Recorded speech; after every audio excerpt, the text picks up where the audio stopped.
My high-income boyfriend will be mine. Ugly people should just go to mixers with ordinary folks. Gina, clinging to John, said with a triumphant look on her face.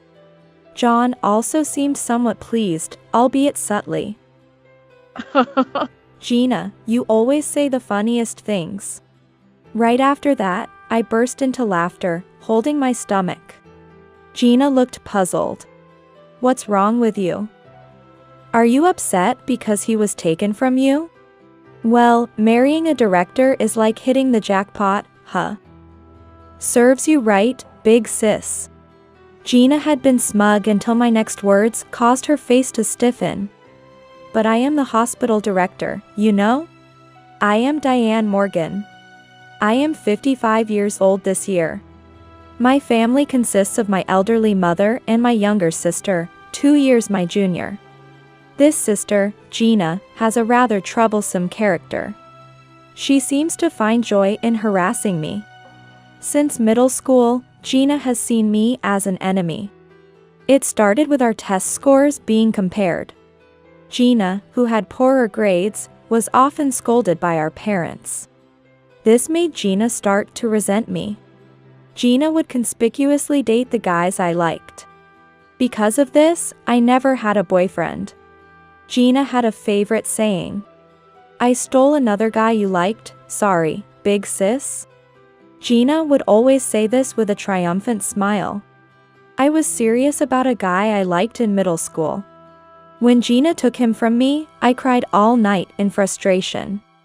I wish I could have done something, but I couldn't compete with the cute and cunning Gina. So, I had no choice but to suffer in silence. This happened many times, and I gradually gave up on the situation. I assumed anyone I liked would just be taken by Gina. So I decided it was better not to fall in love and to focus on my studies. I had a dream of becoming a doctor. I once stayed in a big hospital and was saved by a doctor. I wanted to make someone smile through medicine. That became my goal. I studied even harder. Gina would mock me, laughing, studying so hard, throwing away your youth. Well, it's okay, since you're not attractive to guys. I used that frustration as motivation to dive deeper into my studies. While Gina was out with guys, I immersed myself in my studies. Studying was incredibly fun. The more I worked, the better my grades reflected it. I eventually got into a women's medical college. I achieved my dream of becoming a doctor. Gina went to a community college and became a nursery teacher, but she quit soon after. I left home when I went to university. The reason was to avoid Gina. So I only go back home for the Christmas holidays. I've been working in a hospital for over 20 years now. It's been a continuous struggle. I started as a trainee, and the medical field was still male-dominated. Male colleagues were favored by the heads. It seemed like they thought, women will just get married and quit. So they didn't put much effort into guiding me. But I couldn't afford to lose. So, without involving myself in romance, I devoted myself to my work. Eventually, I was recognized and achieved my current position. Just when I thought I'd remain single, I started dating John. John was a fellow doctor, but we hadn't had much contact. I was in surgery, and he was in internal medicine. We only met at gatherings for colleagues. So I never thought it would turn into a romance. The reason I started dating John was purely by chance. We met at a restaurant on a day off. We shared a table and talked. Conversations with John were enjoyable. As doctors, we had a lot in common and never ran out of things to talk about. I knew John was divorced, cheated on by his ex-wife. I thought it was unavoidable. I wanted to be with the fun-loving John forever. He felt the same and asked me out. I was so happy and immediately said yes. We went on many dates. We tried to match our busy schedules for meals. It was hectic but fun. About 6 months into our relationship, I want to marry you." John proposed out of the blue. At 50, I had given up on marriage. But John's proposal gave me hope that I hadn't lost yet. Before I knew it, I said to John, "Yes. I look forward to it." I called my mom to tell her, and we planned to visit my parents with John. I, too, can find happiness as a woman. I muttered to myself, unaware of what was to come, basking in happiness. Then came the day to visit my parents with John. We were heading to my parents' house together. It was the first time I was returning home since Christmas. Feeling strange, I said, "I'm home," and opened the front door. "Welcome back." An elderly mother greeted us. My father had passed away from illness 5 years ago. And now only my mother and Gina live in the family home. Gina was married but had recently divorced and returned home. So, there was a high chance that Gina would be at home. I prayed that Gina wouldn't be there. Gina had stolen my crushes several times in the past. That's why I didn't want Gina to meet John. However, my prayers were in vain as Gina, sitting proudly in the living room, exclaimed, "Big sis, long time no see." I was stunned to see Gina there, and she laughed joyfully. "Big sis, you're finally getting married, right? It's great you found someone with such unique tastes. I've been waiting here to see this precious fiancé of yours." After saying that, Gina looked at John. "Nice to meet you, I'm Gina, your future sister-in-law. I look forward to being family." Gina smiled brightly at John. "She's cute." I didn't miss John's quiet comment. Gina, 2 years younger, looks much younger than her age. She's a spitting image of our mother, a classic beauty. That's probably why she had many boyfriends when she was younger. On the other hand, I resemble our late father and have a more plain appearance. Then, Gina and John started chatting happily. "What? You're a doctor like my sister? That's amazing. Given your age, you must be in a senior position, right? Impressive." Gina, in her element, showered John with compliments.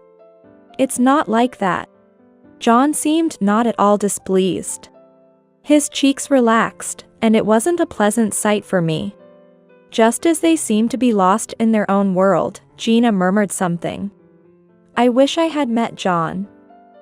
I would have loved to marry him." Gina. I couldn't help but rebuke Gina for her inappropriate remark. Our mother frowned at Gina's comment. Then John said, "It's a little harsh, Diane. You're too strict." He reprimanded me. After that, Gina and John continued to chat happily. My mother and I were left out. I felt a bit anxious about what was to come. Since then, I avoided bringing John to my family home. I hadn't been in contact with Gina much before, but after introducing her to John, she started emailing me frequently. "Bring John home. If you can't do that, take me to his place. Of course, you'll pay for the taxi." Such nonsensical emails came. If I let Gina meet John, who knows what she might do? She might even steal him from me. Out of this sense of crisis, I kept John away from Gina. But recently, John's behavior has been strange. He used to dine with me whenever we both had time off. But lately, he's been turning down my dinner invitations. "Sorry, but I have plans with a friend on Saturday night." John said this apologetically. We both work in the same hospital and have 24-hour shifts. It's hard to align our days off. Dining with John was important to me. But I couldn't pressure him. So I had to say, "Okay. Let's plan for another time," and backed off. One day, a shocking truth came to light. John and I had decided to register our marriage on the day we started dating. John once said happily, "I want to cherish our anniversary. Wouldn't it be romantic to register our marriage on that day?" So, I was eagerly waiting for the day of our marriage registration. 2 weeks before the day, Gina called me unexpectedly. I was working at the hospital that day when Gina said, "I'm at a cafe near your hospital right now. Can you come over?" I had no surgeries scheduled that day. Since Gina didn't disclose her matter over the phone, I reluctantly headed to the cafe she mentioned. Arriving at the cafe, I had a bad feeling. John was there, sitting with Gina, chatting and laughing together. Why are John and Gina together? I felt uneasy. Then Gina saw me and called out loudly, "Big sis, come over here quickly." John, who had been smiling, looked slightly awkward upon seeing me. "What's this about?" I asked Gina bluntly as soon as I sat down. Gina began talking excitedly. "Actually, I married John yesterday. We submitted our marriage registration. So, John is mine now. Can you break up with him quickly?" "What? What do you mean?" I looked at John in disbelief. Gina and John getting married was incomprehensible. I had made sure they didn't meet since they hadn't been to our family home. I was half in a panic. Then John started to explain. Gina came to our hospital and gave me her contact information. We started talking from there. It turned out that he had been declining my invitations to meet Gina. Gradually, he had grown to like Gina. So, this means our engagement is off. But you'll be fine, right, Diane? You've always been alone, so you're used to it, aren't you? John, with a smirk, said to me. John didn't seem remorseful at all, rather indifferent to the whole situation. He acted as if the only change was his marriage partner. How could you? I couldn't help but raise a voice of despair. I thought I had finally found happiness as a woman. But it was easily stolen by Gina. Moreover, Gina and John were already legally married. No matter what I do, I can't be with John anymore. As I sank into despair, Gina chuckled. My high-income boyfriend will be mine. Ugly people should just go to mixers with ordinary folks. Gina, clinging to John, said with a triumphant look on her face. John also seemed somewhat pleased, albeit subtly. Well, an old hag like you probably doesn't even get asked to mixers. You're just a regular doctor, right? You don't have much money, do you? Gina began to laugh at me scornfully. That's when I realized Gina's big misunderstanding. Understanding the situation, I suddenly found it amusing. Gina, you always say the funniest things. I burst into laughter, clutching my stomach. Gina looked puzzled. What? Are you upset because you were robbed? Well, marrying a director is like hitting the jackpot, huh? Serves you right, big sis. Gina still believed she was in a winning position. It was about time for my counterattack. After being ridiculed so much, I couldn't stay silent. I smiled slyly. It was time to make them both fall into hell. Gina's previously smug expression stiffened at my next words. But I am the hospital director, you know? Gina clearly hadn't expected me to say that. What? What do you mean? When I first went to the hospital, I heard other doctors talking about the director getting married. Wasn't that about John? Gina, flustered, interrogated John. John looked confused by her reaction. No. I'm not the director. I don't remember saying anything like that. John looked bewildered. Gina must have overheard the doctors and assumed John was the director. Gina always had a tendency to elevate men. A female director is rare, so her misunderstanding made sense. Then what are you, John?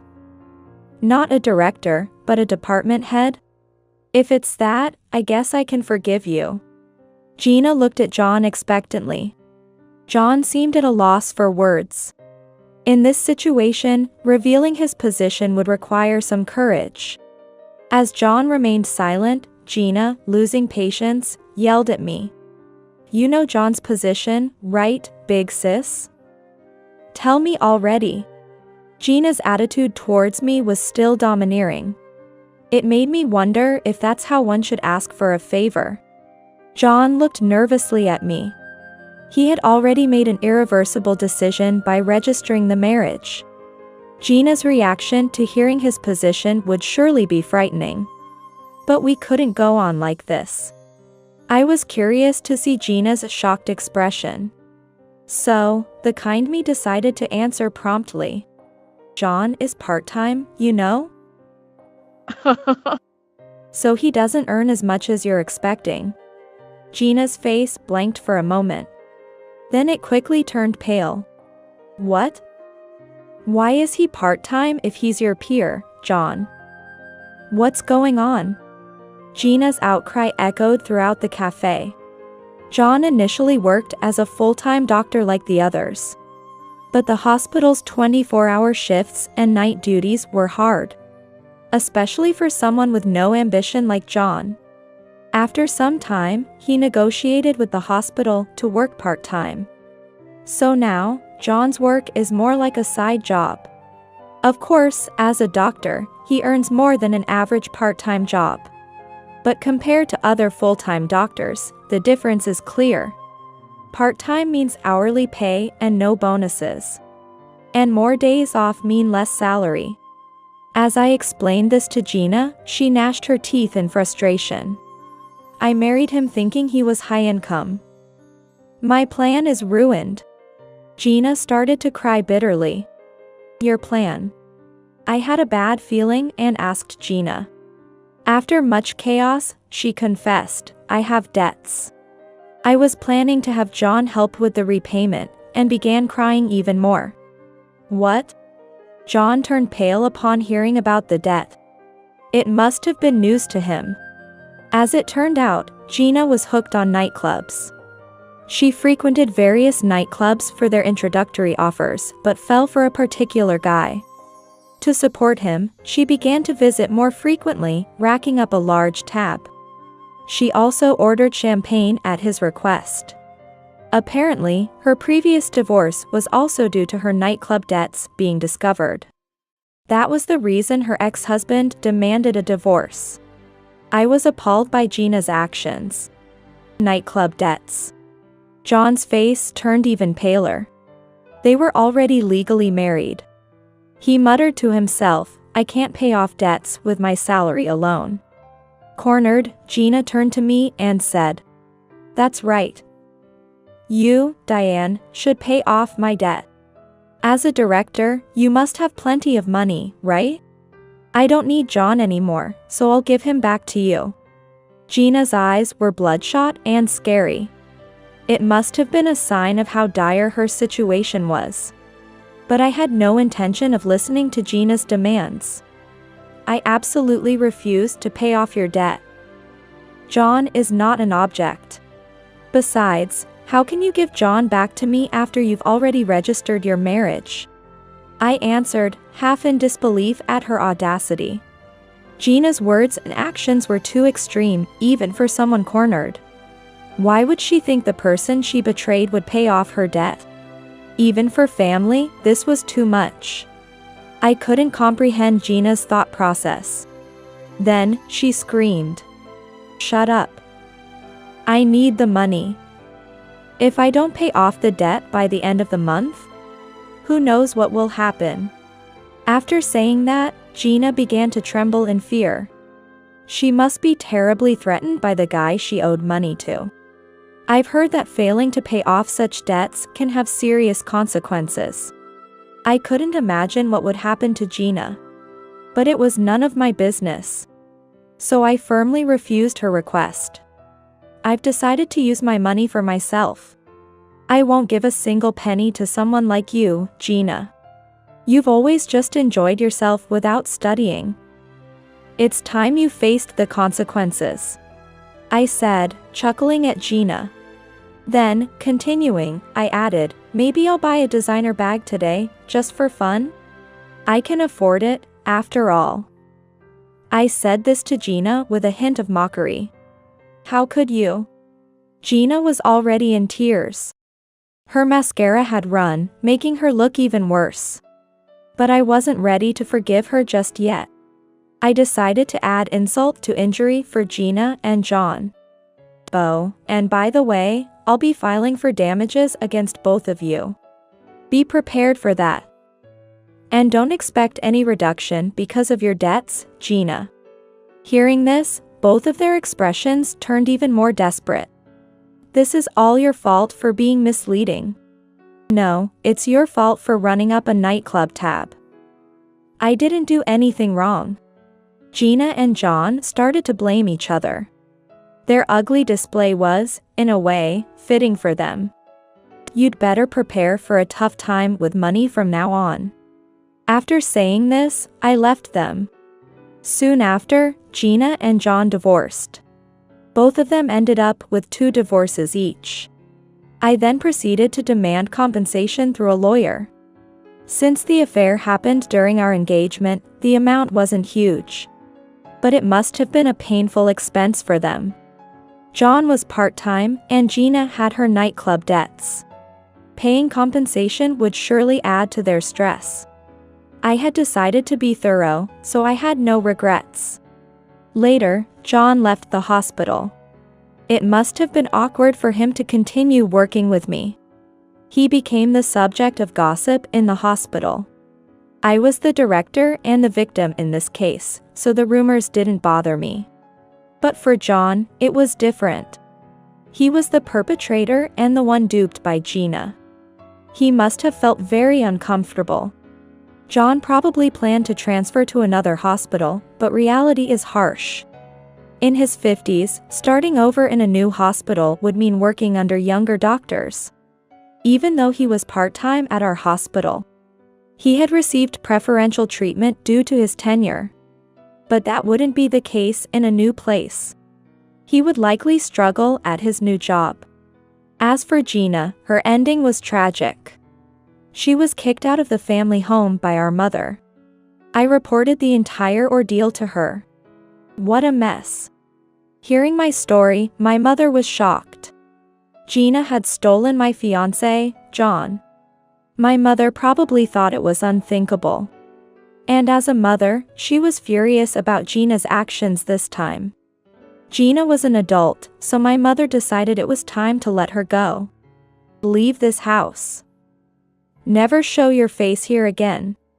My mother said this and disowned Gina. Gina begged our mother repeatedly. I have no money. If I'm thrown out of here, I'll be. Despite her pleas, Gina eventually gave up and left. Now, Gina's debts were mounting. The compensation and the nightclub debt weighed heavily on her. Especially the nightclub debt, which was so high it should have been impossible to pay off. The exact reason for its increase is unclear. Gina herself was surprised when she heard the amount from the guy. I heard that since her divorce, Gina hadn't worked at all. She had been a housewife throughout her marriage. With no job experience, Gina faced harsh realities when she tried to find work. Apparently, she couldn't find a job, so she ended up in the nightlife industry. However, at 48, Gina couldn't compete with the younger crowd. No doubt she has a hard road ahead trying to pay back her debts. Gina's situation is her own doing. Despite her repeated requests for money, I ignored her. Gina has lost a lot. And she will continue to lose in her life. It's her own fault, and she deserves it. As for me, I continue to be the director of the hospital. The only recent change is that I started keeping a cat. I thought I was finally going to get married, but then this happened. Honestly, I was fed up with love. So, I decided to find a different kind of happiness. That happiness is my cat, Coco. Cats don't betray you, even if they live with you. And they don't cheat with others, so I can feel secure. Being manipulated by John and Gina really wore me out. Coco soothes my tired heart. Coco, although a cat, isn't very whimsical. She's always by my side. I want to take good care of her. Coco. I bought you a toy that you'll love today. When I say this, Coco happily approaches me. These simple days are incredibly happy. Having found this new happiness, I feel fulfilled. I plan to live my life together with Coco, supporting each other. That's what I think.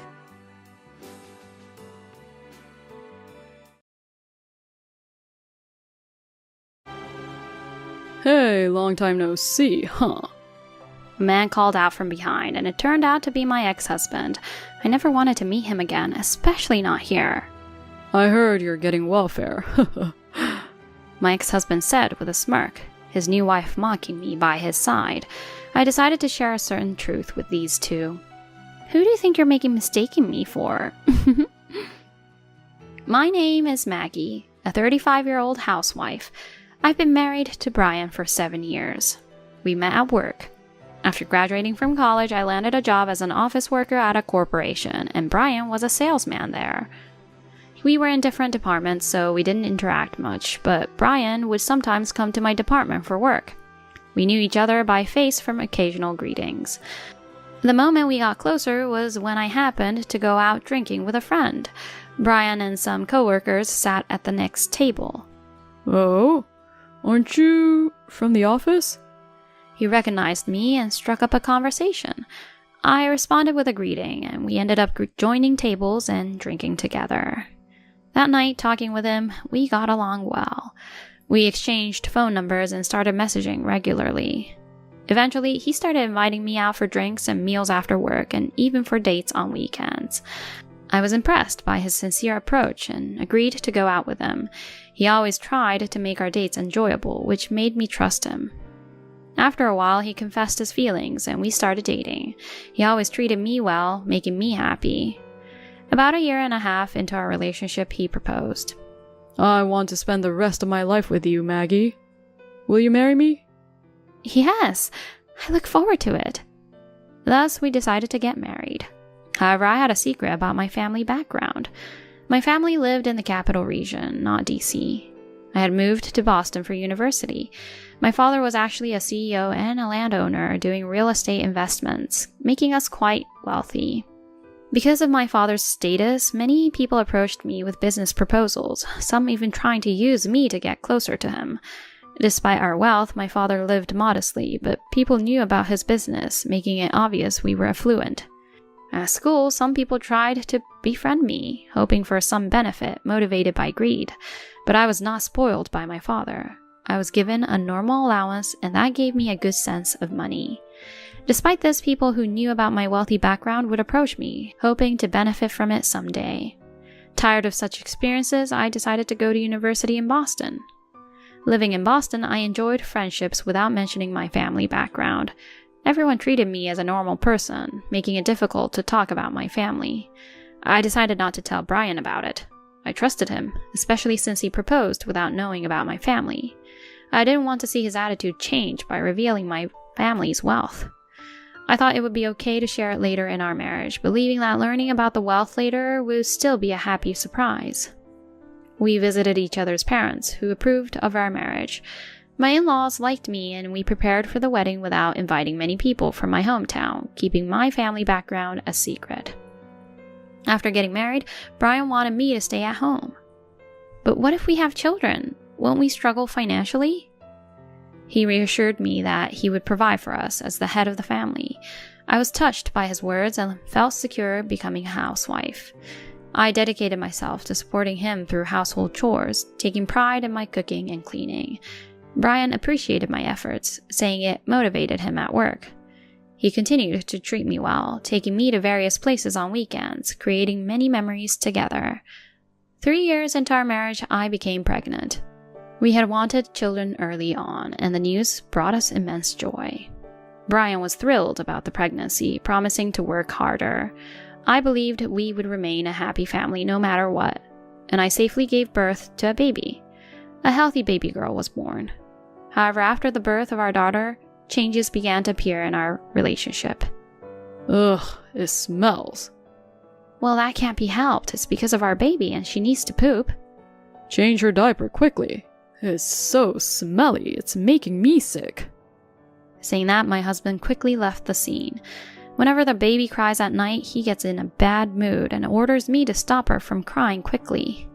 I don't think it's right for him to order me around just because I'm a stay-at-home mom.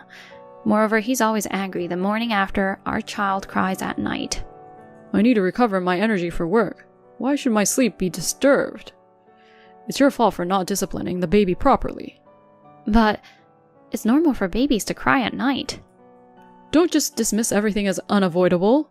I think you're being too easy on yourself. He blamed me for everything. I was upset about why I had to be blamed like this. After that, he started to increase his drinking and overtime. As a result, he came home later and later, and I spent anxious days all on my own. Even if he was cool to me, having another adult around when raising a small child is appreciated, but it felt like he was avoiding parenting, coming home later and later. I raised our daughter alone, and thankfully, she became very attached to me. At 4 years old, she started learning various things in kindergarten and would happily tell me about her day. I looked forward to her stories every day, finding happiness in them. However, I was troubled by my relationship with my husband. He continued to come home late and hardly interacted with me or our daughter. Hearing from other moms about family trips or kindergarten visits made me envious, as my husband's behavior meant we were stuck at home or just the two of us going out.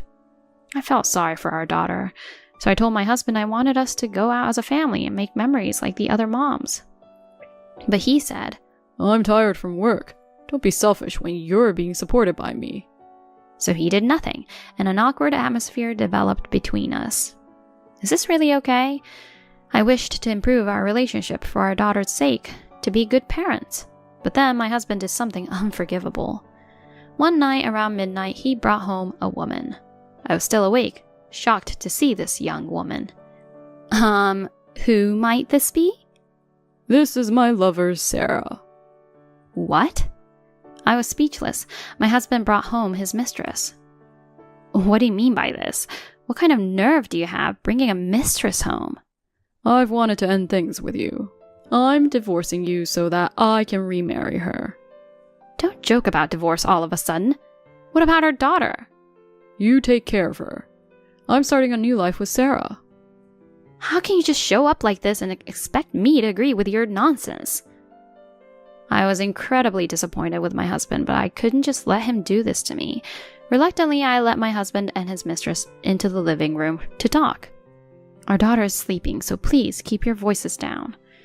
If you have any consideration, you wouldn't want to expose a small child to how messy us adults are. I don't care either way, but I'll do as you say. Sarah, be quiet. Sure, I'll zip it. Sarah, the mistress, was wearing incredibly flashy clothes.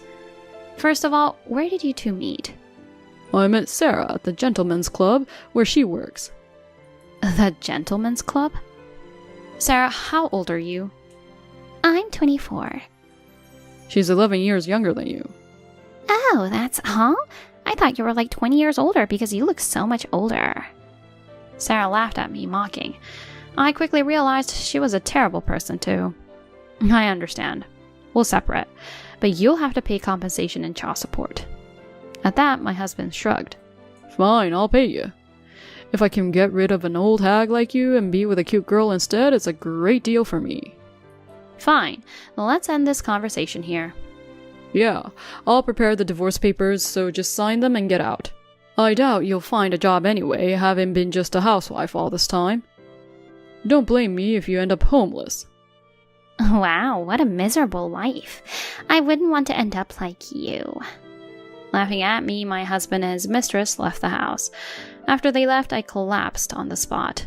Why did I have to be betrayed like this? I had worked hard on the household and parenting. I don't think I caused that much trouble for my husband. Yet, he insulted me, cheated on me, and abandoned me.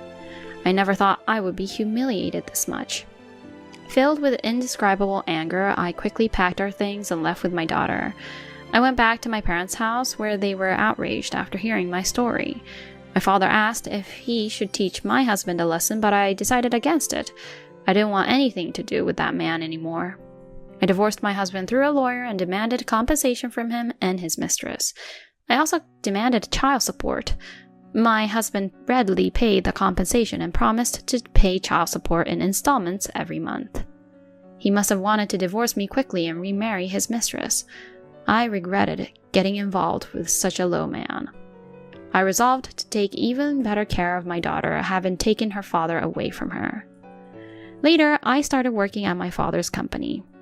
Since I was back in my hometown, I decided to learn the business and eventually take over as president. My father, who had wanted me to take over all along, was very pleased when I started working at his company. I worked hard while raising my daughter with my parents.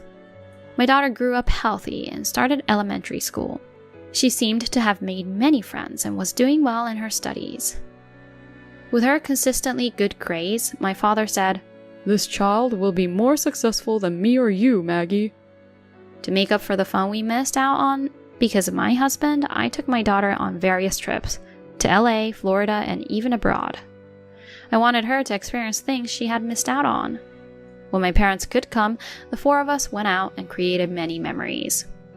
When my daughter talked about our overseas trips at school, her classmates were amazed and envious. If I had continued living with my husband, I couldn't have given her these experiences. Continuing to work hard, I achieved great results. Though I hadn't intended to, somewhere deep down I wanted to prove my husband wrong. After working tirelessly, 4 years after joining my father's company, it was decided I would take over as president. My father had long wished to live abroad with my mother and wanted to hand over the presidency to go overseas. So we set up an overseas branch and my father became a director there. I worked hard as a CEO to increase the company's profits. With a female perspective, I could bring new ideas, changing the corporate image and succeeding in new ventures targeting female customers. The headquarters of the new businesses was in New York, and I traveled between my hometown and New York for work. Mostly I worked from my hometown, interacting remotely with the New York office's executives, and visited New York once or twice a month. I brought my daughter along and enjoyed sightseeing in New York after work. One day, while sightseeing in New York, my daughter needed to use the restroom, so I waited for her outside. Given it was a popular tourist spot, there was a long line for the restroom, so I had to wait a while. And during that time, someone called out to me. "Hey, long time no see." The man who spoke was my ex-husband. I never thought I'd meet the person I least wanted to see again here. "Brian." "What are you doing here?" "It's none of your business." Even though I responded coldly, my ex-husband looked at me curiously and continued talking with a laugh. "I heard you're on welfare." "What?" "Being here, are you living like a beggar? Asking for money and food?" Laughing, my ex-husband continued. "That's so lame. Poor kid." His new wife mocked me as well. I was furious, but meeting them like this felt like some sort of fate. "I'm really glad I divorced you. A woman on welfare? No thanks." As my ex-husband and his mistress continued to insult me, I decided to tell them the truth. "Who do you think you're mistaking me for? I'm not on welfare. In fact, I probably earn much more than you." "What?" As I said this, my ex-husband's eyes widened, but he quickly returned to his annoying smirk. "Nah, you're just bluffing. There's no way you earn more than me." Laughing, my ex-husband was handed my business card by me. He and his mistress looked shocked as they read it. "What? You mean you work at this major company? You're an executive director, as in the president?" "Hey, isn't this other company the one that's been selling that amazing high-end skincare product recently? I've been wanting to try their moisturizer." "How come you're the president of such an incredible company?" My ex-husband asked, excited. "Well, it was originally my father's company." "What? But your family seemed so ordinary." "Yes, we tried to keep our background as hidden as possible. Being known as wealthy can be troublesome. That's why I never told you while we were married.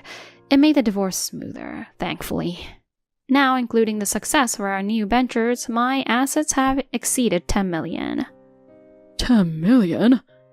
My ex-husband and his mistress looked like they were about to faint. "Why didn't you tell me? If I had known, I wouldn't have gotten involved with her. What do you mean by that? Because you don't do any housework, and the amount you spend, do you know how much you made me buy in branded goods just today? And that's the only good thing about you. You should be grateful you have a young and beautiful wife like me. Suddenly, my ex-husband and his mistress started arguing. You're drawing a lot of attention here, just so you know. After I said that, they left the scene after being flustered. Later, I received a message from my ex-husband. He said he had divorced his mistress and wanted to get back together. I was astounded at his selfishness and delusion, thinking such a thing was even possible. I ignored his message and reported his harassment to his workplace. His actions became a significant issue, considering I'm the president of a major company and he was demoted to a dead-end department with no prospects for any promotion. It felt deserved that he got a taste of his own medicine after all the freedom he had taken away from me. Meanwhile, I continued to work hard at managing the business, and my daughter is growing up healthily. I look forward to enjoying more happy days together and leading a fulfilling life with her.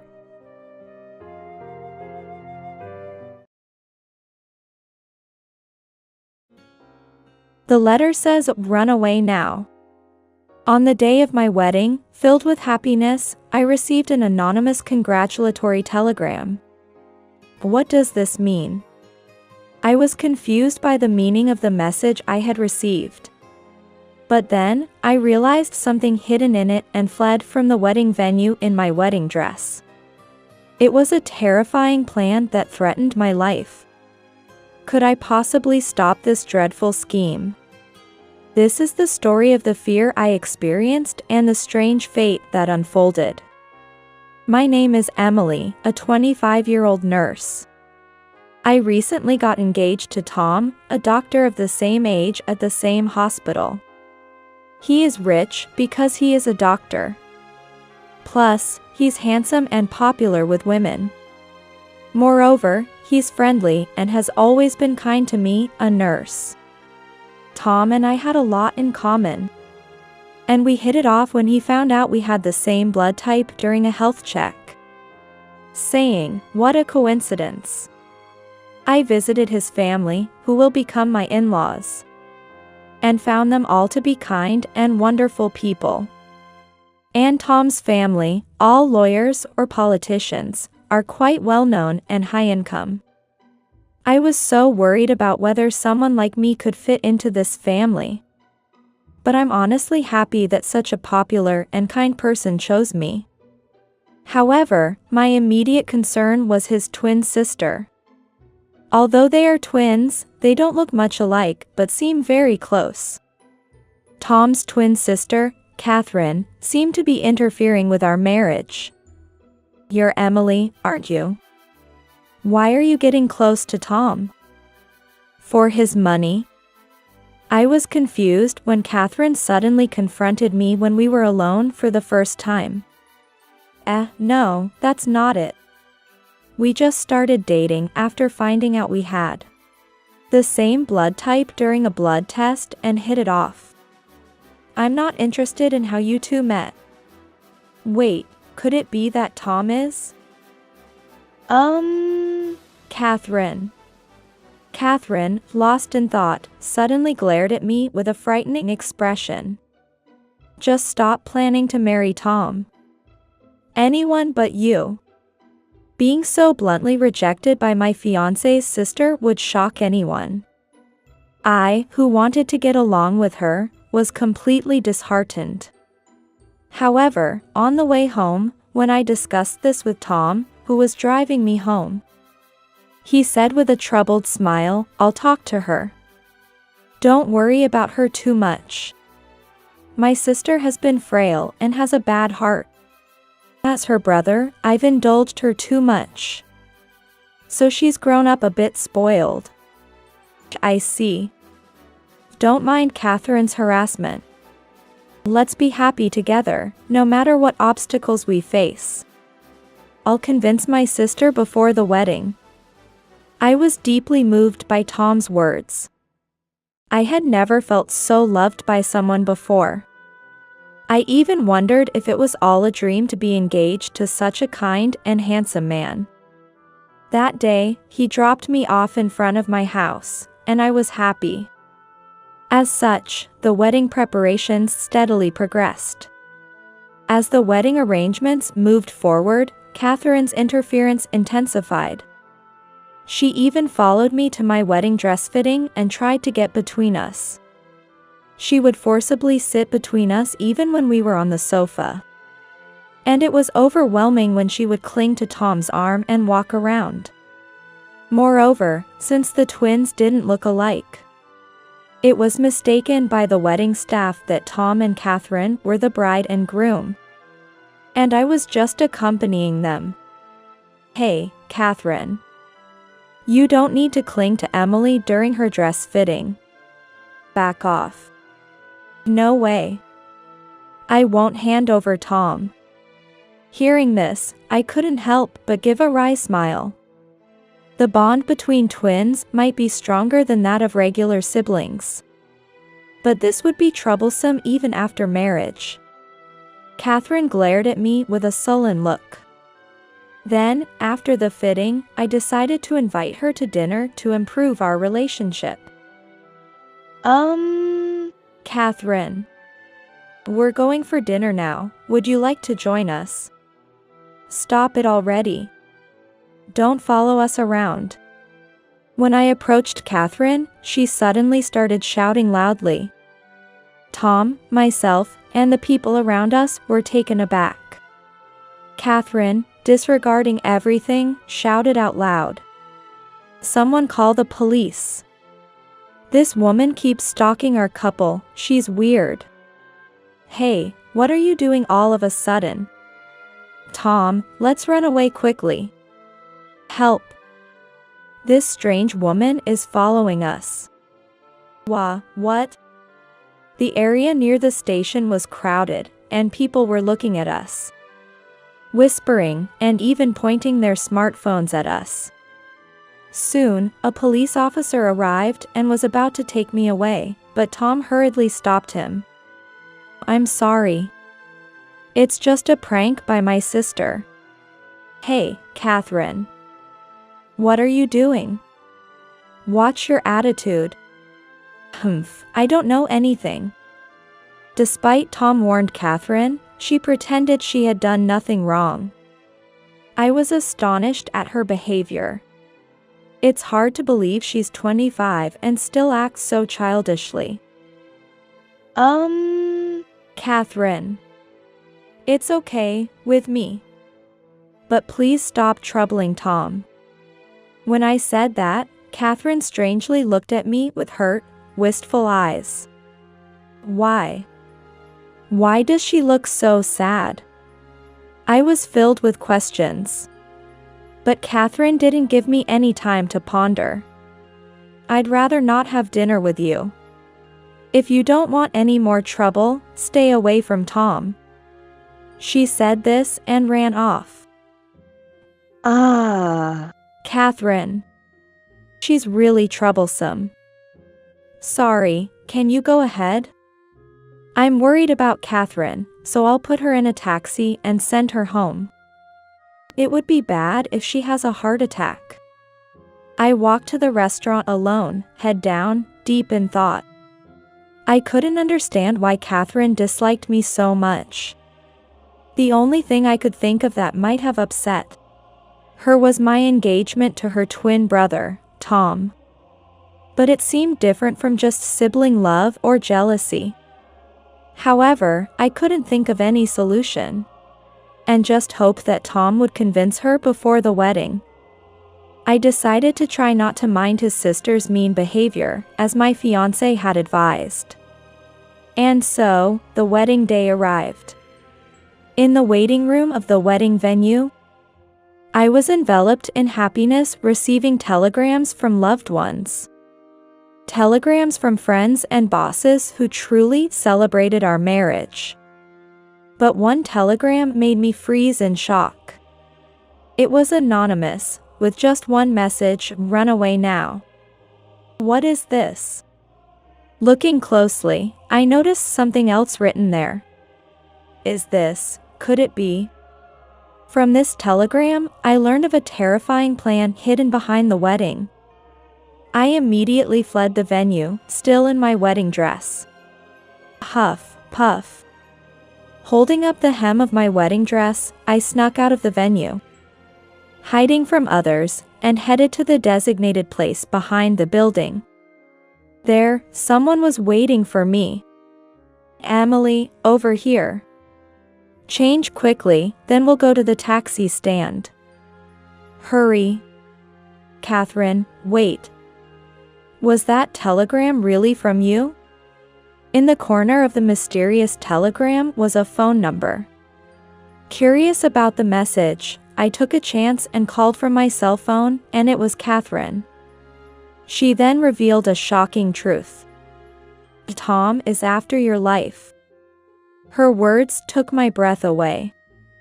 But honestly, I can't believe it. Is this not just another one of your cruel pranks? I'm sorry for everything I've done till now. I've been awful to you, Emily. But all of it was to separate you and Tom. I tried to stop you from marrying him so many times, seriously.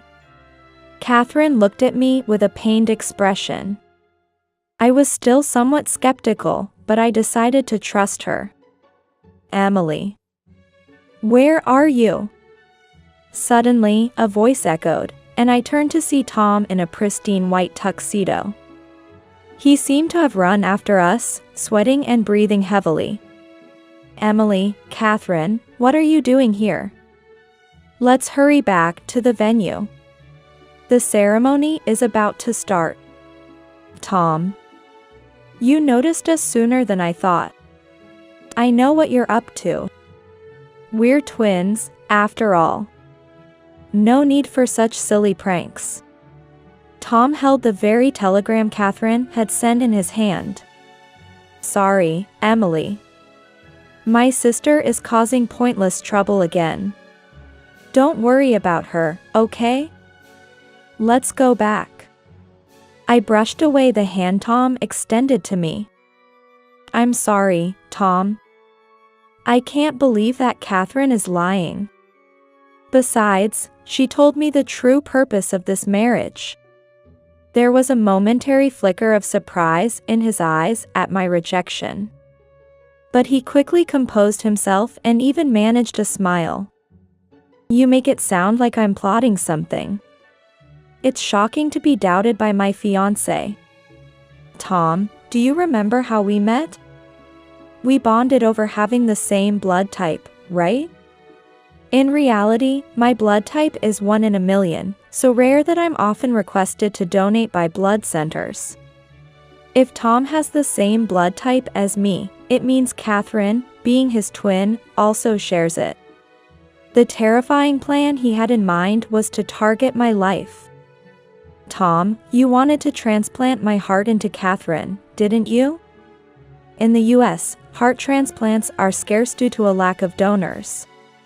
And finding a match with our rare blood type is almost impossible. And then I appeared, right? Catherine told you all that? She talks too much. Tom's voice became cold and hard as he heard my deduction. Yes, that's right. When I learned about your blood type at the hospital, I thought it was fate. I thought I could save my sister. Catherine. Didn't you care about my will at all? You hid this all while dating and even proposing to me. Being family would raise the priority for the transplant. Would you have willingly given your heart if I had been upfront? Of course not. I need your heart for my only sister. Give it to me. Tom, with bloodshot eyes, shouted and advanced towards me, but Catherine stepped in front of me. Emily, there's a police station ahead. I'll buy you some time, run. Why do you always interfere, Catherine? After all the trouble of finding a compatible heart. Tom struggled to free himself from Catherine's embrace, seemingly careful not to trigger a heart attack in his sister. This is all for you. Then why don't you donate your own heart, Tom? We have the same blood type. Don't state the obvious. If I donate my heart, I'll die. But I don't want a future where I live at the expense of someone else's life. As I heard Catherine's cry behind me, I ran frantically to the police station. Please help me. The police officers were surprised to see a bride in a wedding dress rush into the station. Then Tom, having shaken off Catherine, burst in, grabbed my arm, and tried to drag me out. Sorry. My fiancé is playing a prank. That trick won't work this time. I quickly took out my smartphone and played a recording I had secretly made earlier at full volume. I need your heart for my only sister. Give it to me. Tom's recorded voice echoed in the police station lobby. His face paled as the officers started murmuring and changing their expressions. You're a doctor, right? You should have known the proper procedures to follow. I became a doctor to find a donor for Catherine. As long as my sister is saved, I don't care about anyone else. He began to cry and struggle as the police officers surrounded and restrained him. No. Let me go. He resisted until the end as he was dragged away. Thus, my fiancé was arrested. His parents, having learned everything, agreed to pay all the wedding expenses. Thankfully, we hadn't submitted the marriage registration, so there was no legal complication. Later, I broke up with Tom, but Catherine and I became friends. Catherine, thank you so much. No matter how much I thank you, it won't be enough. But why did you help me? You really don't remember me, huh? Well, you've helped so many people as a nurse, so it's no surprise you don't remember. According to her, I had helped her during a heart attack on a train platform back when I was a nursing student. I had administered first aid and called an ambulance. Then left quickly to catch my train, completely forgetting the incident. I'm the one who should be saying thank you. Thank you for saving me back then. I was shocked when Tom brought you home, as I had always wanted to thank you. I'm sorry, I honestly still can't remember. It's fine. Whether you remember or not doesn't matter to me. You saved me once, so it was my turn to save you.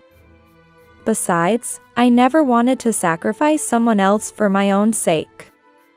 Catherine's tone was calm, but her smile was gentle, revealing her true kindness. I finally understood her true nature.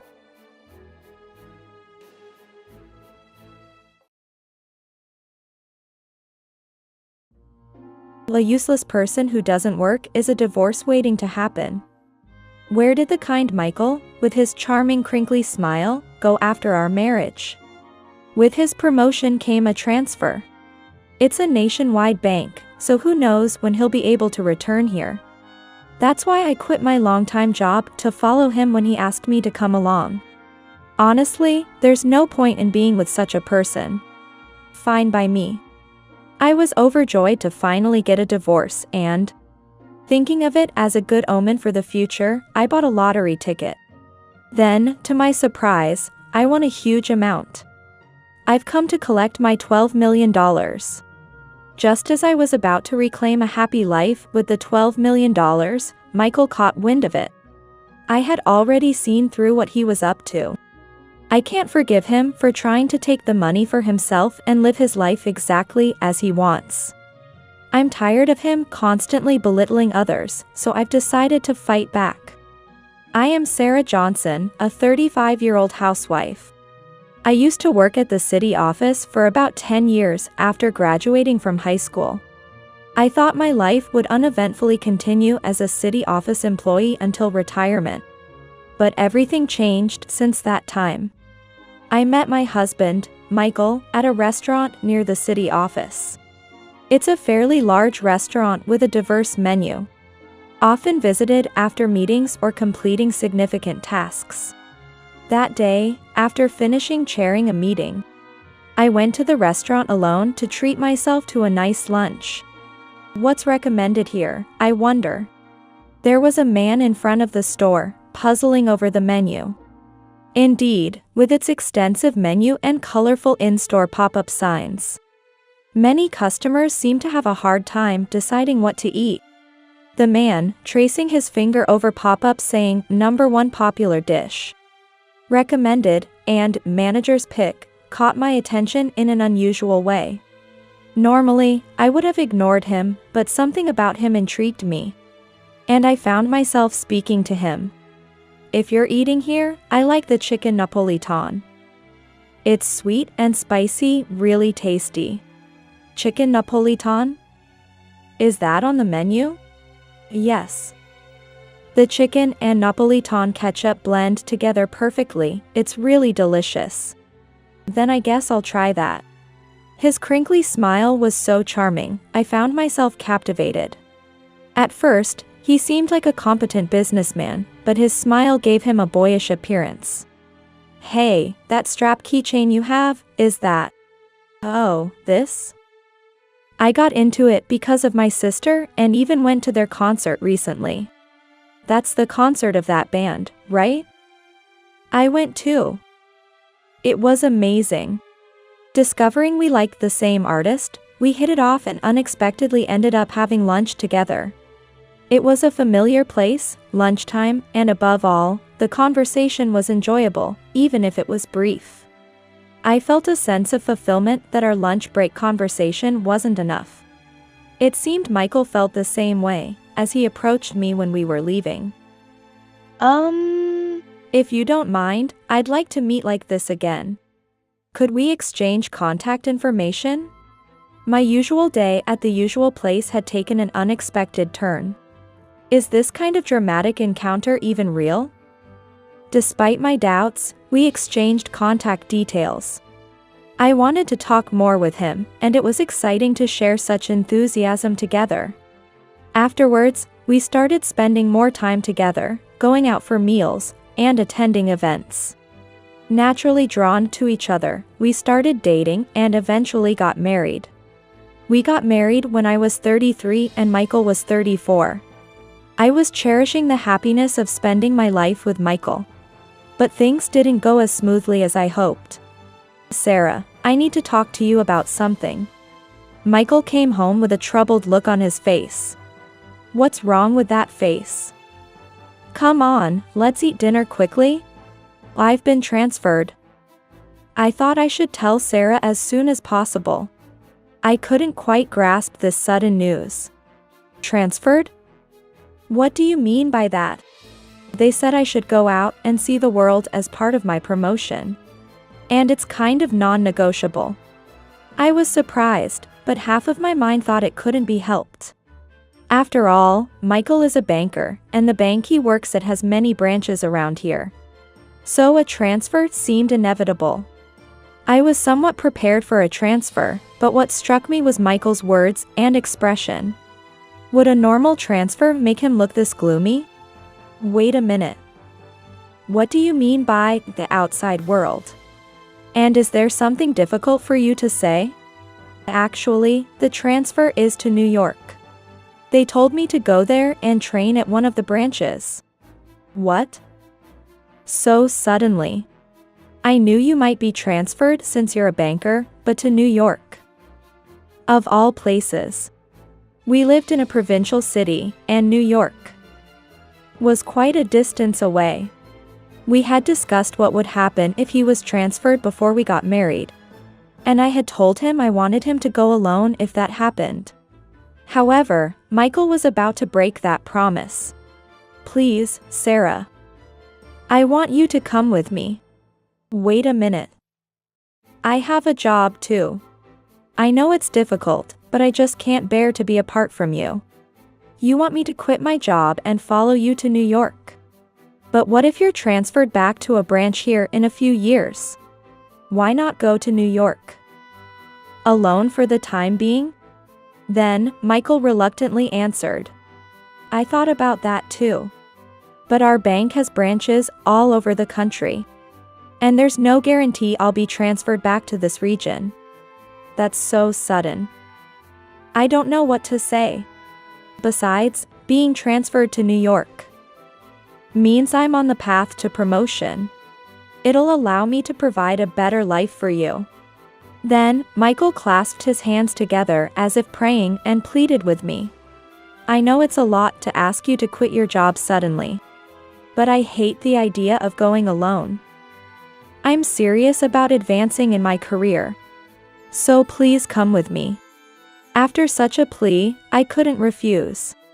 Honestly, if Michael went to his new post alone, I didn't know what would happen to our life. Besides, we'd been talking about wanting children as soon as possible. So living separately seemed unrealistic. Okay, I'll follow you. But you have to work hard in return, alright? Thank you. I'll work my hardest. I'll become a branch manager in the future and make life easier for you. I wish I could tell myself back then not to follow him. In New York, Michael seemed like a changed man. Maybe he became a workaholic, or perhaps it was something else, but his smile had vanished. Welcome home. Ready for dinner? Huh? How can I eat when I'm this tired? With a lifeless expression, he staggered to the bedroom, exhausted. Mornings were early, and our days began without even a good morning. Michael, you look pale. Are you okay? I haven't seen his crinkly smile in a while. We hardly ever eat together, and he usually comes home after midnight. I heard weekends were generally his days off, but he's rarely at home. Even when he is, he stays shut in the bedroom. It's almost like living alone. Maybe I should have insisted on him going alone. Was there even a point in quitting my job to follow him to New York? But no matter how much I talk to myself, it's too late for regrets. I need to find something to do for myself. It's a waste to just spend my days aimlessly. Then one day, I had an idea when I saw a flyer in my mailbox. Since I was always at home, I thought about starting some work and applied to a nearby cafe that was hiring. They were desperately short-staffed and hired me immediately. For me, who had only ever done office work, everything at the cafe was new and exciting. And above all, seeing the customers' smiles made me happy. The cafe I worked at was famous for its latte art. And customers visited daily specifically to see the owner's art. I thought how fun it would be if I could make such beautiful latte art too. Working at this cafe in New York, I found a new joy. In my free time, I learned latte art from the manager and spent fulfilling days. Gradually, I started to dream of making latte art part of my career. That's when I began to vaguely think about starting my own business. Having my own shop and spreading the joy of latte art would be so much fun. I used these daydreams to escape from the reality of drifting apart from Michael. Eventually, what started as escapism became a solid goal. And I began to research how to own my own shop. But that wasn't all. Maybe I'll try my luck. I also started buying lottery tickets as a way to test my fortune. Working at the cafe was fun, and it provided me with some personal income. I thought it was killing two birds with one stone, but Michael didn't seem to approve. One day, while I was practicing latte art on my day off, Michael spoke to me in a displeased tone. Hey, what's with you lately, Sarah? What do you mean? Is there something odd going on? No, you're always out having fun, neglecting the housework. There's dust accumulating, and meals aren't prepared. Of course, I have been doing what I should, on top of working part-time and practicing latte art. I used to prepare breakfast and dinner for Michael. However, as Michael started coming home late at night and often left in the morning without eating, I stopped cooking recently. You haven't been eating at home lately, Michael. That's not the point, is it? What are you saying? Are you making excuses for not wanting to do it? He wasn't the kind of person to speak so aggressively before. But he seems to have changed after being transferred to New York. And about this cafe or latte art, whatever it is. Aren't you embarrassed to be playing around like that as a banker's wife? And talking about wanting kids but not even cooking properly, isn't that failing as a wife? In fact, I've been going to the hospital in between my part-time work. And it seems the issue isn't with me. Please don't say I'm playing around.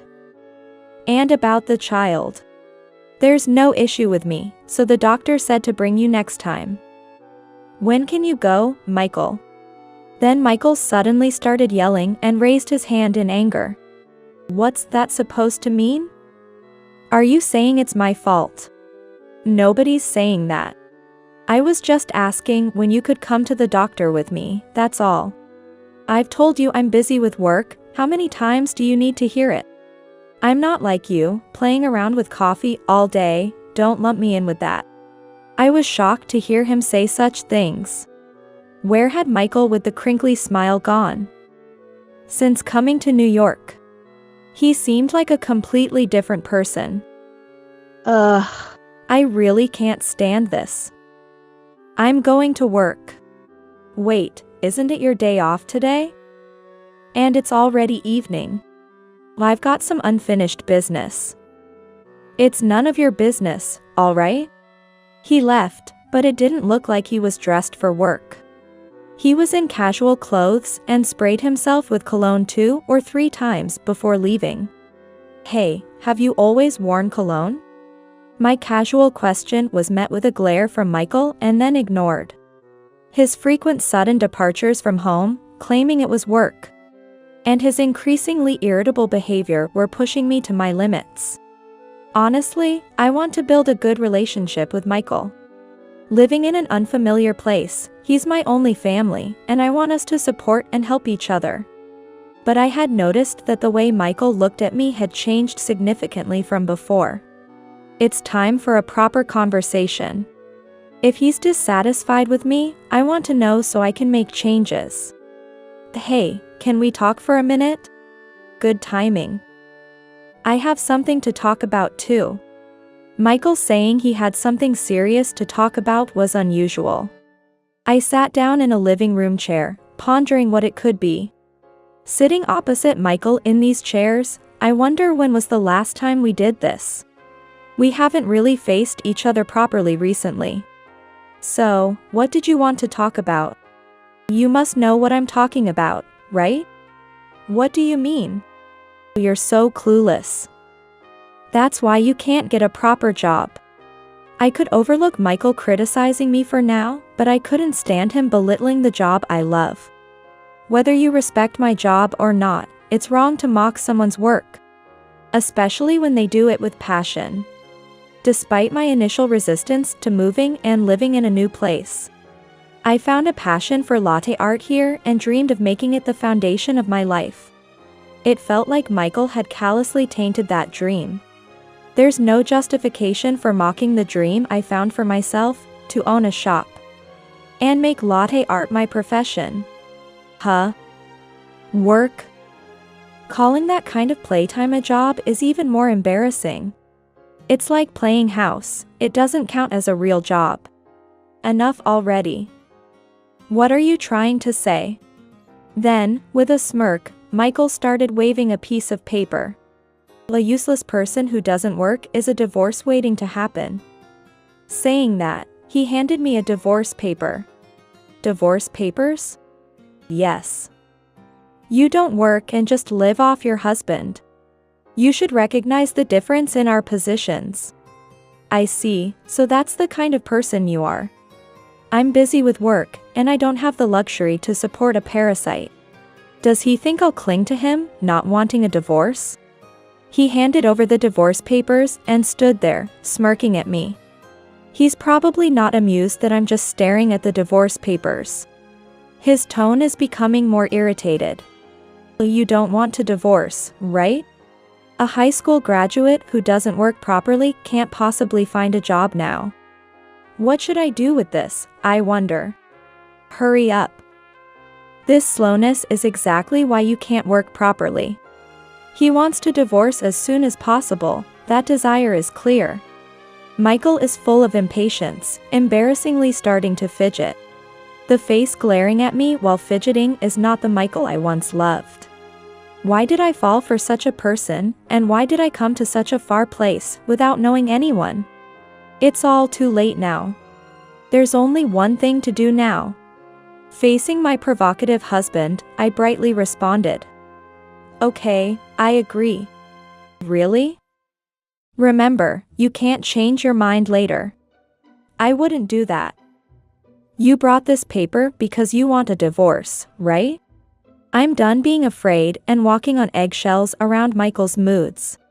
Smiling, I took the divorce papers and told him.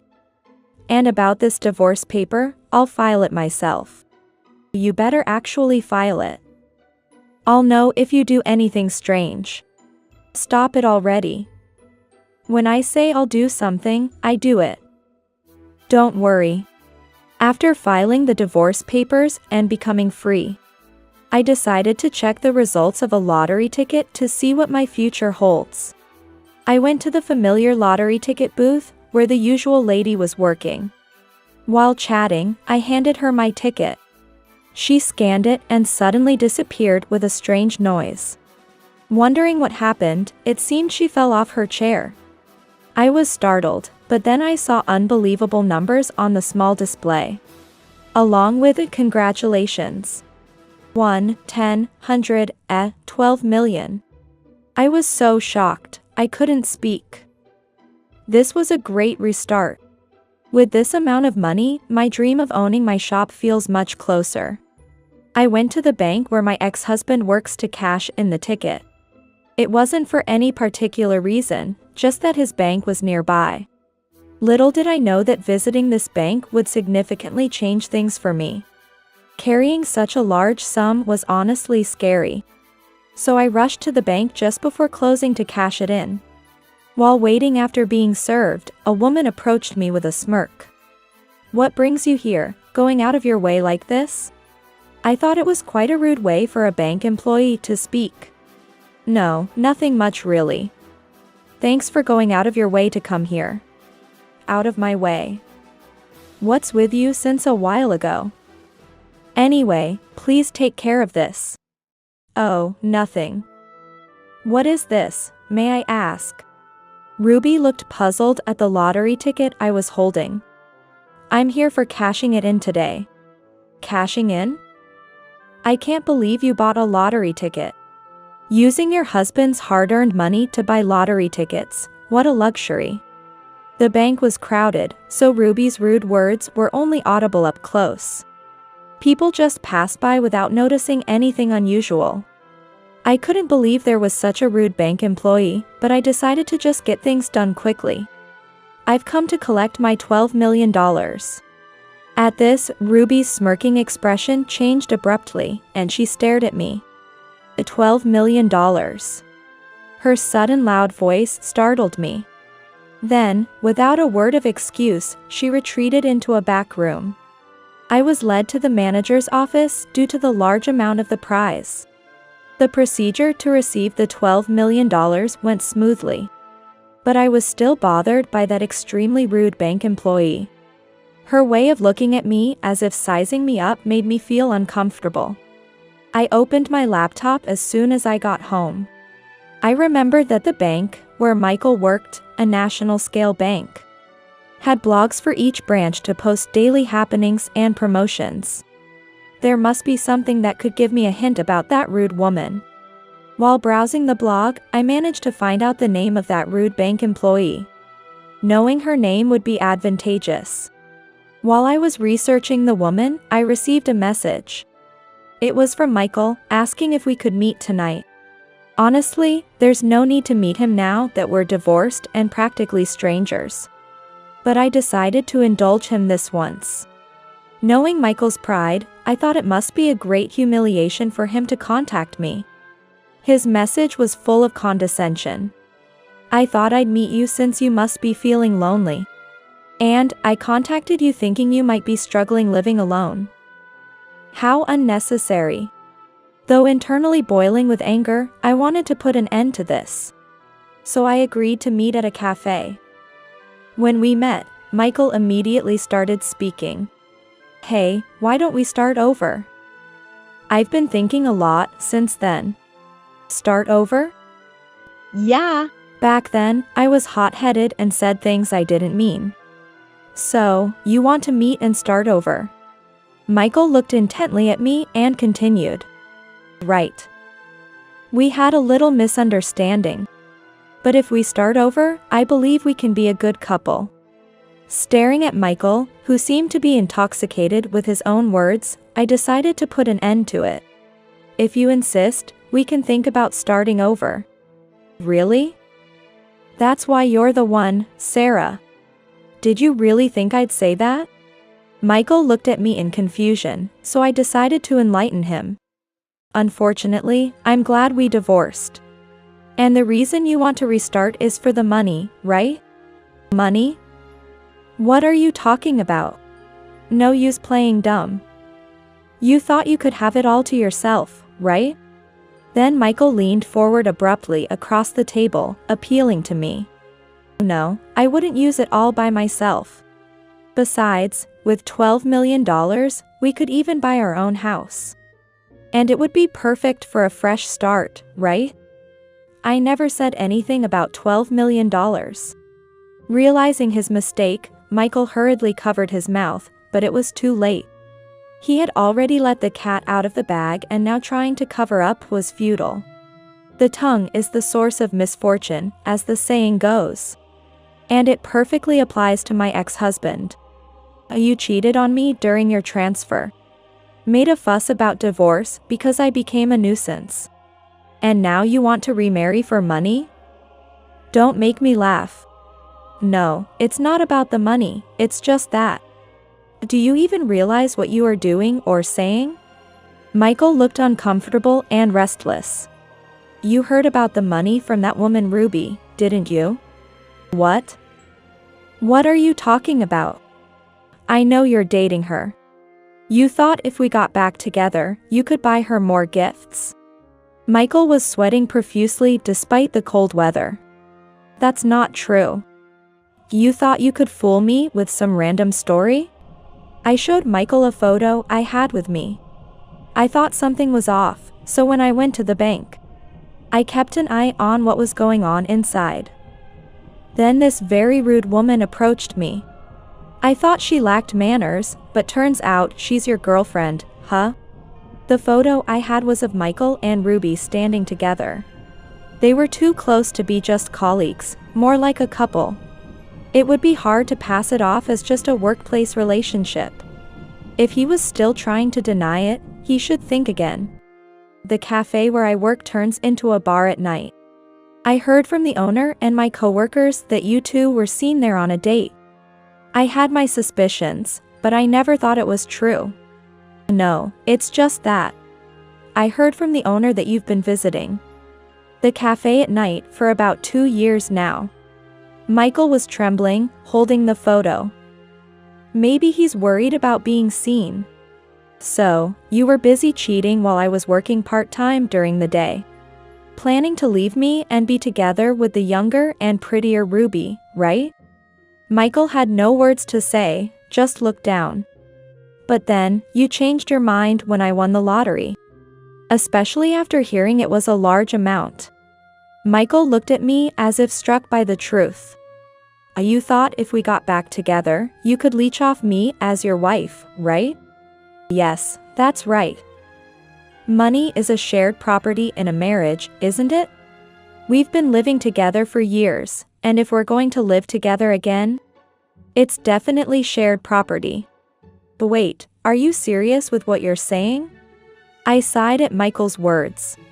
He presented the divorce papers himself and now talks as if we're getting back together. Indeed, I have a lottery ticket, and it just so happens to be a big win. But I bought it after we divorced, after the divorce papers were submitted. What? What does that mean? Be clear. It means it's not subject to property division. I've already confirmed this with a lawyer. Michael looked at me with a bitter expression.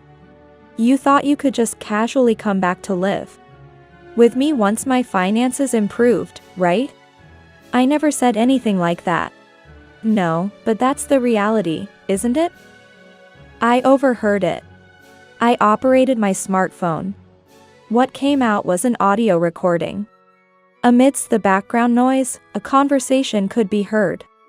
The recording was of Michael and Ruby discussing how they could benefit from the $12 million I won. The conversation included their plans for using the money to buy a house and start a business. Ruby's excited voice was particularly noticeable. Is this from the bar? How do you have this recording? It seems the conversation got recorded accidentally while I was recording a video. Michael's face alternated between pale and flushed. So, you plan to take my $12 million and enjoy it with your mistress, right? It's unfair that you're the only one benefiting. I can't accept that. You're playing around at the cafe and then hit the jackpot. And you can't even forgive 1 or 2 affairs of mine. From my point of view, you're the one who's messed up. I couldn't understand how my part-time job and his affair could be compared. But I decided to let it slide. The important thing was the fact of the matter. This branch is where one of our wedding guests, your senior, works, right? It's a small world. So what if my senior works there? It's none of your business. I showed them the video because they wanted to see it. They're interested in flair bartending. Oh, and it was the video of your conversation, by the way. Michael suddenly stood up so forcefully that his chair toppled over with a loud noise. Hey, what are you thinking, showing that to my senior? They said they wanted to see it, so I thought why not? What are you doing to me? Michael slumped down, holding his head in his hands. Indeed, it makes sense. One of Michael's seniors who attended our wedding was rumored to become a branch manager.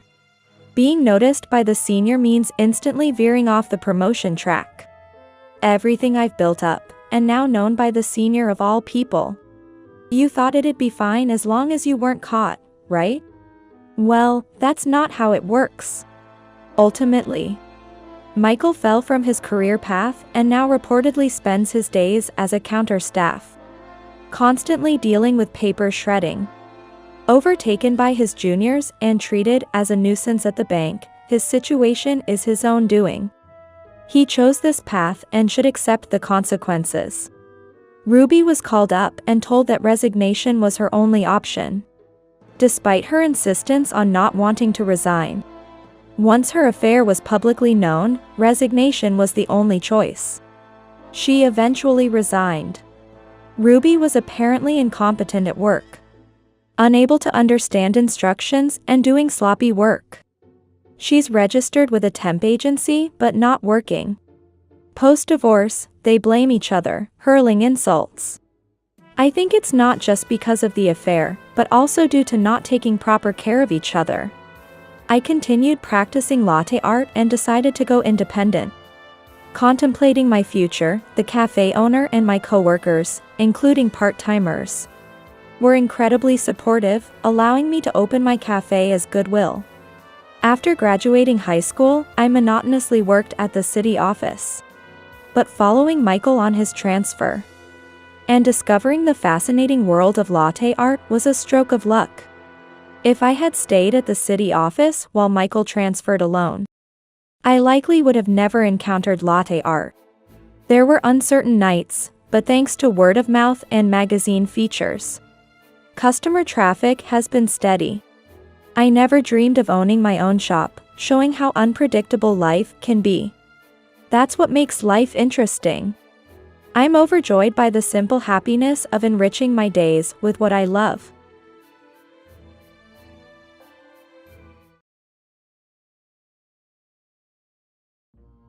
I don't need a kid who just spends money. To my astonishment, that was what John blurted out while his own son was desperately fighting his illness. Beside him, Linda was holding her stomach and laughing vulgarly. At that moment, I decided to give up on them. Then, I will adopt your child, as his grandmother. Go ahead. Well, he's probably going to kick the bucket soon. Don't come crying to me when you've spent all the money on medical bills. And don't have enough for the funeral. Linda said this and laughed loudly. I was boiling with anger. You two, please don't contact us anymore. From now on, we are strangers. Yeah. Fine by me. Without telling the two of them what Ken's doctor had told me, I drove out my eldest son and his wife. They will regret this in the future. With a feeling close to certainty, I gently embraced Ken. My name is Susan. I am a 65-year-old housewife. My husband passed away 8 years ago, and now I live alone. It would be a lie to say I'm not lonely, but I've gotten used to this loneliness over time. I worked until 2 years ago, so with my retirement fund, my late husband's inheritance, and my pension, I lead a modest but stable life. I have one son with my husband. My eldest son, John, is 35 and I don't even know if he has a girlfriend. He doesn't seem to have any intention of getting married or holding down a steady job. Just drifting around. After graduating from university, he seemed to have trouble with his boss at his first job, and quit within 2 months of joining. After that, John would get a job and then quit soon after, and I even had to take over his debts. When my husband was alive, he would criticize John for his incompetence. But after my husband passed away, John stopped coming home. In my husband's will, John was only left with the compulsory portion of the inheritance, which probably didn't sit well with him. Honestly, I don't even know what he's doing now or where he's living. I do feel a sense of responsibility for the current state of my child, whom I raised with care. But I believe I provided enough financial and emotional support until he graduated from college. Therefore, I don't think I need to be responsible for him as an adult. Suddenly, John came home. Seeing John for the first time in 3 years, he looked emaciated and had a rough appearance. His clothes were overly flamboyant, and in this area surrounded mostly by cornfields. His Hawaiian shirt stood out oddly. I got married. What? What do you mean? I was confused. Seeing my confusion, John clicked his tongue in annoyance and then called out to the car he arrived in. Hey, come out already. Okay. Just a minute. A woman, as flamboyantly dressed as John, emerged from the car with a shrill voice. I was shocked to see a child toddling behind her. What? What's going on? Well, we have a kid and it's hard to move around, you know? We're short on cash too, so I came back home. John said this while yawning, and I was filled with disbelief. The child in front of me looked to be about 2 years old.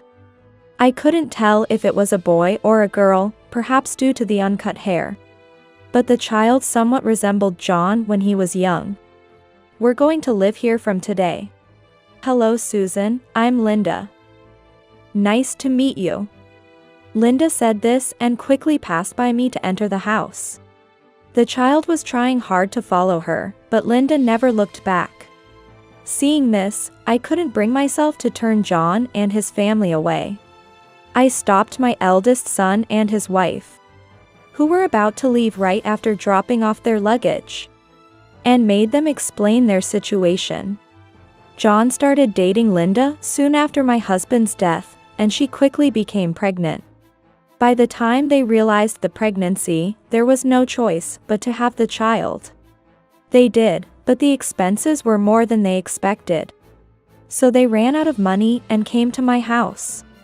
Even though they say they have no money, they both seem to have enough for their own clothes and entertainment.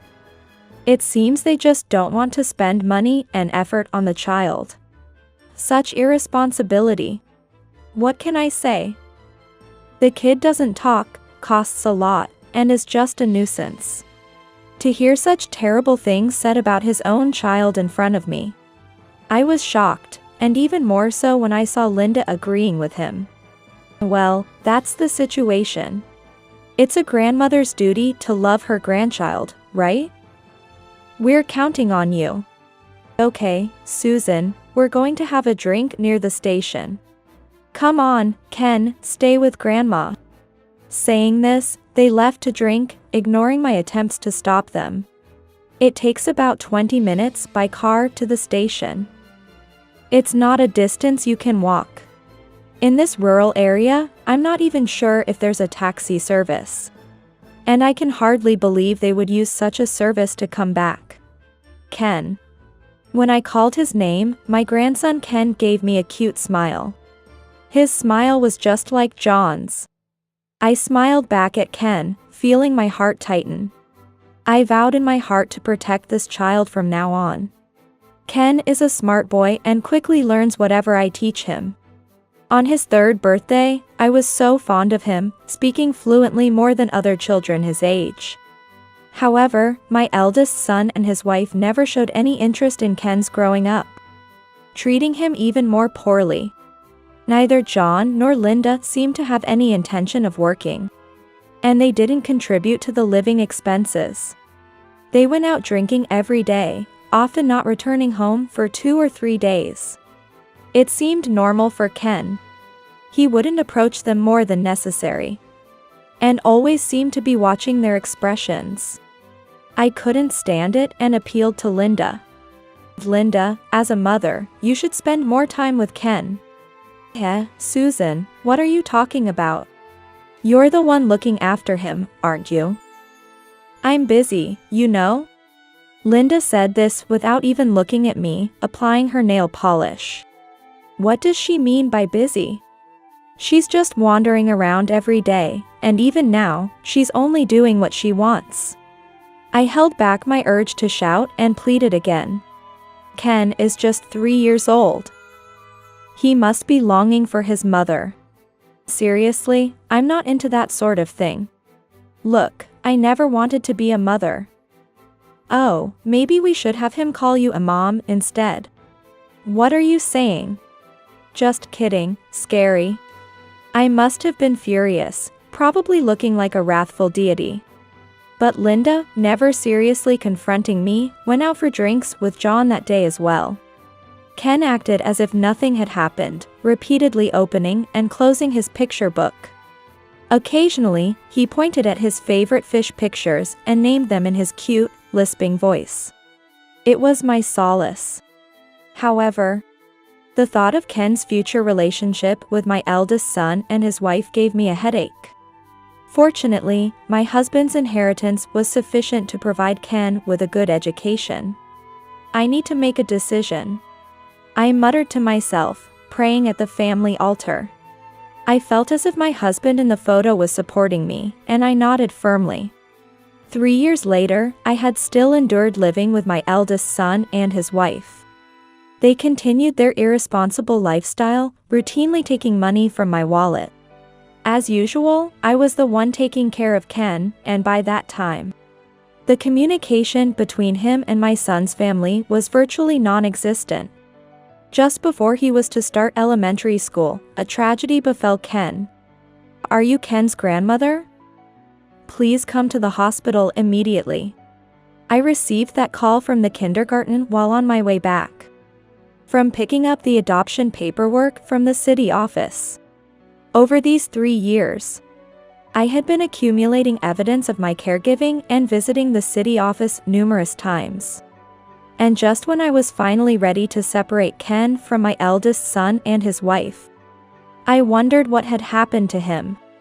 I rushed to the largest hospital in the area. I was told Ken would need to be hospitalized, and I clung to the doctor in desperation. What happened to Ken? I'm sorry, I'll explain the details when his parents arrive. The doctor said this, but when I saw the expression on the approaching nurse, I had a bad feeling. The nurse nodded to me and then whispered something to the doctor. What? They have no interest in hearing their child's diagnosis. The doctor's words echoed in the hospital. I sighed, realizing that this was the expected outcome. Then, I explained our family's situation to the doctor. The doctor was initially skeptical. But after hearing the nurse's testimony that my eldest son and his wife had no intention of coming, and seeing my caregiving records, he seemed to believe me. The doctor led me to a room and explained Ken's condition. Please stay calm. We've found cancer in Ken's kidneys. That can't be. Shocked, I fell off my chair. The pain of hitting the floor was nothing compared to the terrifying reality of the disease festering inside Ken's small body. A nurse rushed to help me up, and the doctor continued talking. Fortunately, there's no sign of metastasis. Immediate surgery can save him. Really? Yes, but we need consent from his parents. In children, the disease can progress quickly. Even waiting a month can significantly worsen his condition. We want to explain this and proceed with surgery as soon as possible. I held my head in despair. I couldn't imagine those two coming to the hospital to listen to the explanation for Ken's sake. Despite my worries, I decided to video call Ken before going home. I was met with the shocking words. Hey, you have cancer. I overheard Mom talking with the doctor just now. You're not going to last long. Don't be too stubborn, it'll cost more in medical bills. My vision turned red with rage. Ken heard his parents' words with a cold gaze. Despite their initial flinch at his mature look, John and Linda soon smirked vulgarly. Really, you're just a money-eater. The real money-eaters are you two. I shouted at them. John was slightly surprised by my anger, but then turned his nasty smile towards Ken. I don't need a kid who just spends money. Astonishingly, that was what John blurted out while his own son was desperately fighting his illness.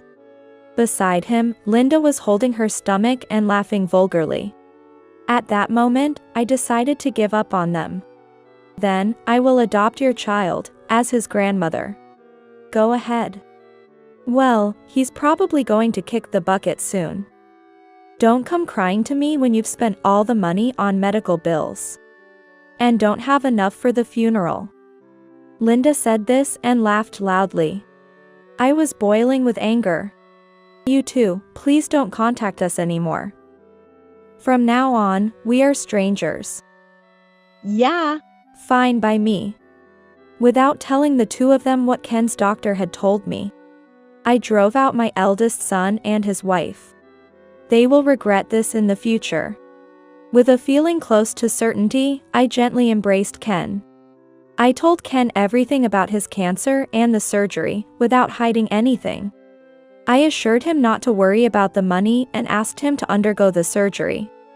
I want you to live, Ken. We have 2 kidneys so that we can manage with one. The surgery will be tough, and there will be hard times, but Grandma will be with you. Grandma, I'll be okay. I'll do my best for you too. Despite the heartless words from his own parents, I hugged Ken tightly as he forced a smile. I then discussed the adoption with him. Although Ken was hesitant, he agreed. That night, I brought up the adoption to my eldest son and his wife, who were having a drinking party at the house. They had always said they didn't want a child who cost money. So, I decided to give them a severance payment on the condition that they never approach me or Ken again. And then I kicked them out.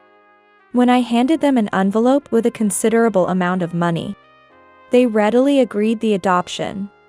Then, in high spirits, they left the house quickly. They didn't say a word of concern for Ken the entire time. While this pained me, I also felt relieved that one source of Ken's suffering was gone. Ken's surgery was soon performed and was a success. Thanks to his youth, he recovered quickly and was soon able to be discharged. Thank you for everything. If anything happens, come back immediately. Yes. Ken, who had become quite friendly with the doctor, hugged him and thanked him. Back home, lying in bed, Ken spoke to me. "Grandma, thank you so much. I became your parent, so this is natural. Don't worry about it, just rest well today." Okay. While Ken slept soundly, I received a call from the hospital on my mobile. Maybe we left something behind. I decided to answer the phone. "Sorry to bother you, but there's someone from a TV station who wants to meet Ken." Someone from a TV station? I was puzzled. It turned out that a writer, who had come for an interview during Ken's hospital stay, had become friendly with him and had posted their story online. It turns out that the story had caused a huge reaction, and now there's talk of making it into a movie. They had talked about it when I wasn't around, so I was completely unaware. For the movie, we won't use Ken's real name, and of course, he won't appear in it himself.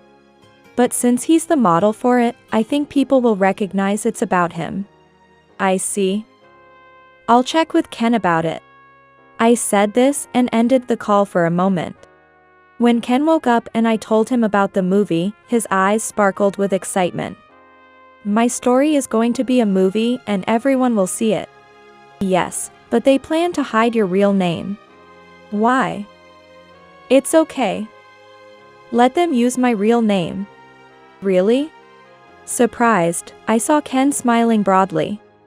"Because I want everyone to know how proud I am of my grandma." Ken. I couldn't stop my tears at Ken's sweet words. That day's meal tasted very salty, but I felt extremely happy. Eventually, the movie was made using a pseudonym, but Ken's name was mentioned as the model. The movie was a huge hit. The story of a brave grandmother and her clever grandson living and helping each other. Even knowing I was the model, moved me to tears. Ken became quite sought after, attending online seminars during school holidays. He was eager to encourage children battling cancer, so I supported him fully. We received a lot of money from his appearances. And before I knew it, Ken's bank account had grown to an amount he couldn't spend in a lifetime. With this, he could afford treatment if he fell ill again and focus on his studies even if I wasn't around. I thought so and kept his savings safely. Then, one day, about 4 years later, my eldest son and his wife visited our home. Apparently, they had lost a lot of money gambling and were in debt. Seeing Ken, they grinned with a lecherous smile. "Ken has grown so much. Aren't you missing your mom and dad by now?" "Right. We raised you, so you owe us a debt of gratitude, don't you?" My son and his wife, who abandoned Ken as soon as they found out about his illness, were shamelessly demanding. However, Ken looked at them with a cold gaze and then spoke. "Who are you?" This left John and Linda momentarily speechless, twitching at the corners of their mouths. I held back my laughter and stood between Ken and my eldest son and his wife. "Excuse me, but who might you be? Do you have some business with my son?" "Huh? I'm your son, aren't I? Isn't this kid your grandson?" I met John's claim with a cold gaze, just like Ken. John, momentarily taken aback, soon started to fawn over Ken. "Hey, Dad's in trouble. I lost big at the horse races. Please, just a little help. How about just 5 million? 5 million. I involuntarily raised my voice. Even if it's gambling debt, 5 million is an excessive amount.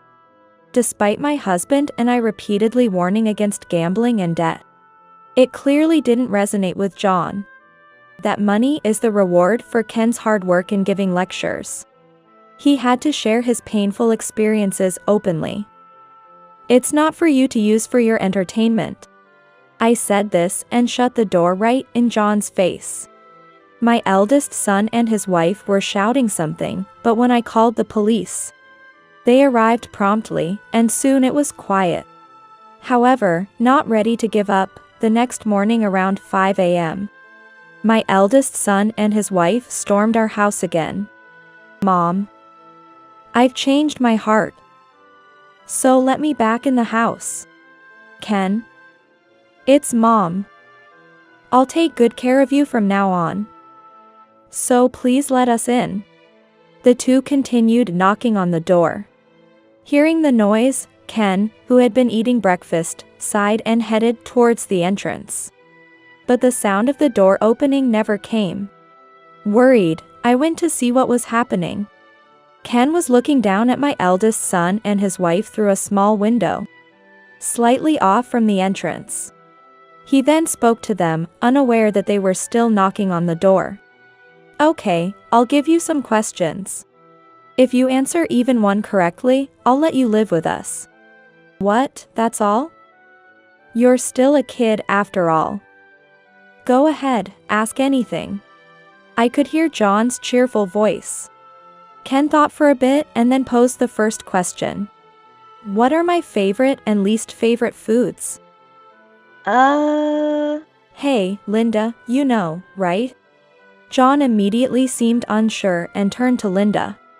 Linda thought for a moment and then answered in a cloying voice. I know, of course. Your favorites are chiffon cake and pudding. And you hate bell peppers, right?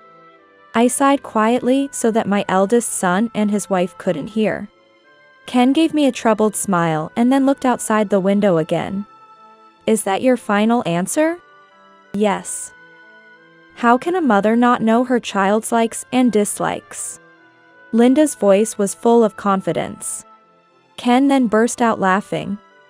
I could imagine the confused faces of my eldest son and his wife outside the door. After laughing for a while, Ken spoke to Linda. Wrong. What? But you loved eating cake. That was Dad, not me. I have an egg allergy and still don't like eggs, even though it's gotten better.